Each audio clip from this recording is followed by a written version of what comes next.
You won't believe what just happened. They actually did it. On my land. I had the papers, I had the proof, and yet a massive construction crew showed up and started building right in front of my eyes. 28 condos on my land, without my permission. I froze. I couldn't move. My jaw dropped.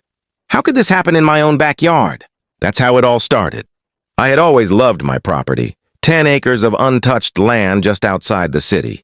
It was peaceful, quiet, and for years, I had dreamed of building my family's retreat there.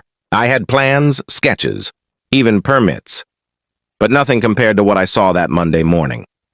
When I drove down the gravel road that leads to my land, I expected the usual serenity, chirping birds, the smell of pine, the distant sound of the river. But instead, there it was, construction signs, heavy machinery, and a dozen workers shouting orders to each other. My heart pounded. I ran down the hill waving my arms. "Stop! This is private property!" I yelled, hoping someone would listen. One of the workers, a burly guy in a hard hat, looked at me and said, "We've got the HOA's permission. We're just following orders." "HOA, my HOA?" My blood ran cold. I wasn't even part of their association. I never signed any contract. I never agreed to any rules. Yet somehow, they were building condos on my land. I pulled out my phone and called my lawyer. "This is insane," I said, my voice shaking. "They're literally building on my property." My lawyer tried to calm me. "Stay calm. Document everything. Take photos. Don't confront them physically." But how could I stay calm when my dreams were being stolen in front of me? I ran closer to the site, snapping pictures. Workers ignored me. Supervisors shrugged. They acted like I didn't exist. I couldn't believe it. All those years of saving, all the plans, all the work, it was being ripped apart before my eyes. By noon, the condos were halfway up. 28 massive buildings, concrete foundations, glass windows shining in the sun. I felt a surge of anger I had never felt before. This wasn't just trespassing, it was theft, plain and simple. And in my heart, I knew I couldn't let it slide. That night I didn't sleep. I researched every law I could find, called city officials, even dug into HOA records. And that's when I found it. There was no legal approval for them to touch my land. Not a single permit. It was all a lie, a bold move by a powerful HOA trying to expand without paying a dime. I knew I had to act fast. If I didn't stop them now, all my land, my dreams, my hard work would be gone forever.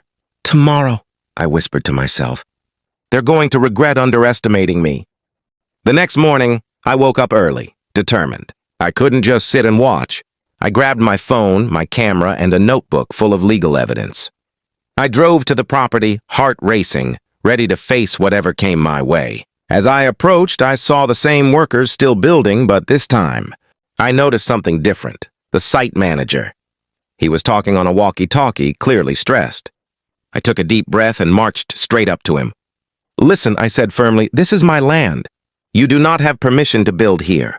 Stop the construction immediately." He looked at me like I had grown another head. "We have the HOA's approval. We're following orders," I snapped. "You don't have a single legal permit for this property. I've checked and you're breaking the law. Every nail you hammer is trespassing." The workers shifted nervously. The manager raised his eyebrows. "Look, I don't make the rules. I just work here." I knew words wouldn't stop them. I had to escalate. I dialed my lawyer right there and put the phone on speaker. "This is your final warning," my lawyer said firmly. "Leave the property immediately or we'll get the authorities involved. Document everything and stay safe." I hung up and turned to the manager. "I've got law enforcement on standby. If you continue, you will be arrested for trespassing. You have exactly 15 minutes to clear this site." For a moment it was silent. I could hear the wind rustling the trees, the distant sound of the river, and my own heartbeat pounding in my ears. Then, the manager smirked. "You don't scare me." I clenched my fists, trying to control my anger. "No, try me!" That's when it happened. One of the workers tried to push past me, probably thinking they could intimidate me. I stepped aside, pulled out my camera, and started filming everything. Every nail being hammered, every bulldozer moving forward, it was all going on record. And then, like a scene from a movie, I saw something that gave me hope. A few workers were looking uneasy, whispering to each other. It was clear. They weren't comfortable breaking the law either. I walked closer to the site, pointing at the foundation. Look at this. You're building without permits. Every moment you stay here, you're liable for damages. I'm giving you one last chance. The manager sighed, clearly realizing he was cornered. Fine, we'll call it a pause. But the HOA? I interrupted. The HOA can't build here. Not without my approval. Not ever. End of story. That day, the construction slowed. I stayed on the property the entire morning, documenting everything, speaking firmly with each worker, making sure they understood that I was serious. By evening, I had a plan. The HOA thought they could bulldoze their way onto my land, but I had something far stronger. Evidence, law, and the determination to protect what was mine. Tomorrow, I thought, we're going to take the final step. And trust me, they won't see it coming. The next morning, I woke up before sunrise, a mix of nerves and excitement buzzing through me. Today was the day. Today, the HOA would finally learn that they couldn't mess with me or my land. I had called in my demolition crew the night before. They were professionals, licensed, and ready for action. But more than that, they were prepared to handle this carefully, safely, and legally. I had spent hours making sure every permit, every paper, and every legal detail was in order. This wasn't just about revenge, it was about justice. When I drove onto the property, I saw the HOA's construction crew already there, stretching, joking, thinking they had another day of easy work ahead. I felt a surge of adrenaline. I walked straight up, phone in hand, ready to record every moment. "Good morning," I called out cheerfully, but with steel in my voice. "Enjoying your work on my land?" The workers froze. The site manager's eyes widened. What are you talking about?" I smiled coldly. "You're about to find out. Meet my crew." From behind the trees, the demolition trucks rumbled into view. Cranes, excavators, and heavy machinery, all legally permitted, rolled onto the property. The HOA workers stared, mouths open. Their contractor paled. "This land belongs to me," I said firmly, pointing at the condos already partially built. "You had no right to touch it. Today we're correcting that mistake." At first they tried to argue, to claim some sort of authority. But my lawyer was on speakerphone repeating the facts. "No permits. Trespassing. Cease all construction immediately." The tension was electric. The wind blew across the field, the birds quieted, and every worker seemed frozen, unsure what to do next. Then my demolition crew sprang into action. With precision, they started dismantling the illegally built structures, block by block, wall by wall. The HOA manager ran forward, panic written all over his face. "Stop, you can't do that. This isn't legal." I held up my phone, calmly recording every second. "Actually, it is. You built without permission. This is exactly what happens when you mess with someone who knows their rights." One by one, the condos that had appeared like a nightmare a week ago started disappearing. Under the roar of the machinery, concrete crumbled, wood splintered, glass shattered safely, and by the end of the day, every trace of their illegal construction was gone. My land, my sanctuary, my dream was safe once again. The HOA team had no choice but to leave. They packed up silently, defeated, humiliated, and aware they had underestimated me. As they drove away, I felt an overwhelming sense of victory, not just because I won, but because I stood up for what was mine. I walked the property, looking at the peaceful, empty land, breathing in the fresh air. It was mine. Always had been, always would be. And the lesson was clear. Never let anyone bully you into giving up what you worked for. Later that night, I shared the story online, documenting everything, showing the world what happened. Messages poured in from people who had faced similar battles, thanking me for showing that standing up for yourself isn't just possible, it's necessary. Sometimes I thought, the only way to protect your dreams is to fight with everything you've got. If you've ever been pushed around or someone tried to steal what's yours, share this story, hit like, and subscribe. Remember, stand up, fight back, and never let anyone take what's rightfully yours. The week after the demolition was quiet, almost too quiet. My land was finally peaceful again, the condos gone, and the HOA nowhere in sight. I thought I could finally breathe. But deep down, I knew this wasn't over. Powerful organizations like that don't forget so easily. I spent my mornings walking the property, making sure everything was intact. I planted small signs saying private property, no trespassing. And I even installed cameras just in case. The sound of the wind through the trees and the river in the distance felt like my victory soundtrack. Then, one afternoon, I received a call from my lawyer. His voice was tense. "You're not going to believe this. The HOA just filed an appeal. They're claiming they have some hidden rights to your land, and they want a court injunction." I froze for a moment. Part of me wanted to panic, but I quickly reminded myself. I had all the evidence, all the permits, all the proof. They had broken the law. They had trespassed. They had built illegally, and now they were trying to scare me with legal threats. I leaned back in my chair, smiled, and said, "Bring it on." Over the next few weeks, I prepared for the legal battle. Every photo, video, document, and email was ready. I had my demolition crew ready to testify if needed. I even had neighbors who had seen the HOA activity come forward to support me. Finally, the day of the court hearing arrived. The HOA lawyer tried every trick in the book, but the judge didn't flinch. After reviewing all the evidence, she ruled in my favor. The HOA had no claim over my land, no legal standing, and most importantly, they were ordered to pay damages for the illegal construction. I walked out of the courthouse, my heart racing, but this time with a feeling of pure triumph. I had fought for what was mine and won. Every late night, every stressful moment, it was worth it.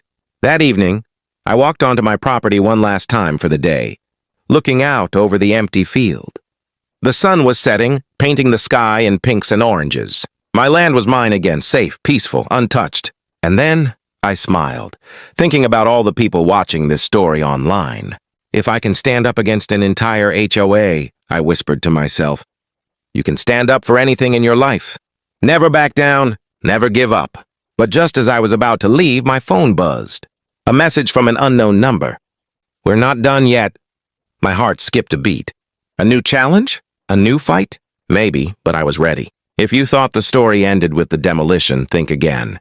Hit like, share, and subscribe to see what happens next.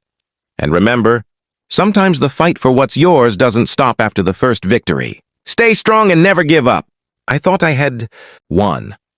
I thought the HOA had learned their lesson. But that mysterious message, "We're not done yet," kept flashing in my mind. Who was it from? A rogue member? Or someone more dangerous?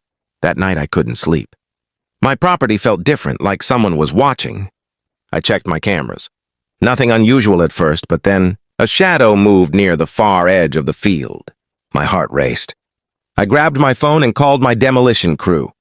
"Hey, something weird is happening on the property. Can you come check?" Within minutes, trucks and flashlights arrived. We scoured the perimeter. Nothing, no signs of tampering, no footprints. But the feeling of being watched didn't go away. The next morning I received an email, anonymous, encrypted. "You think this is over? You've only scratched the surface. Watch your back." I knew then that this wasn't just about the condos anymore. This was personal. Someone was targeting me. Someone wanted to intimidate me, maybe even scare me off my land. But I wasn't about to back down.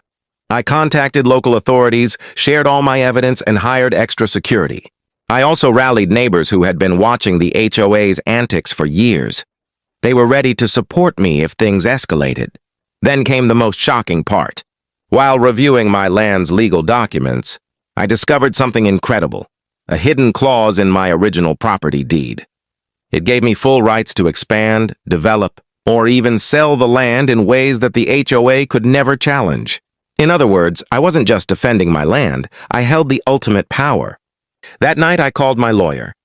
"We can turn this around completely." They underestimated me. Big time. I felt a new wave of confidence. The HOA had tried to bully me. They had tried to steal what was mine. But now, with the law, the evidence, and the support of my community, the game had completely flipped. Let them come, I thought.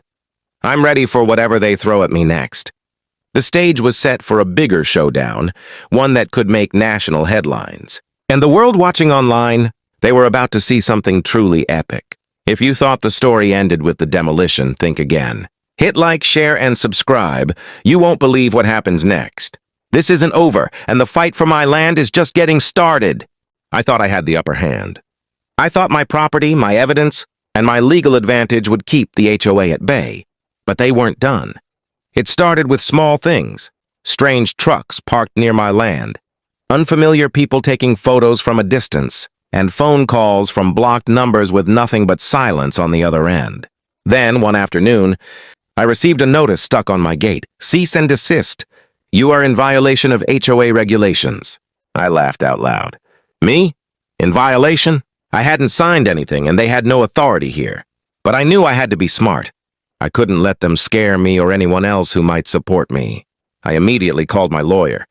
They're escalating. I want a full investigation. Cameras, witnesses, everything, I said. While my lawyer coordinated the legal side, I started observing.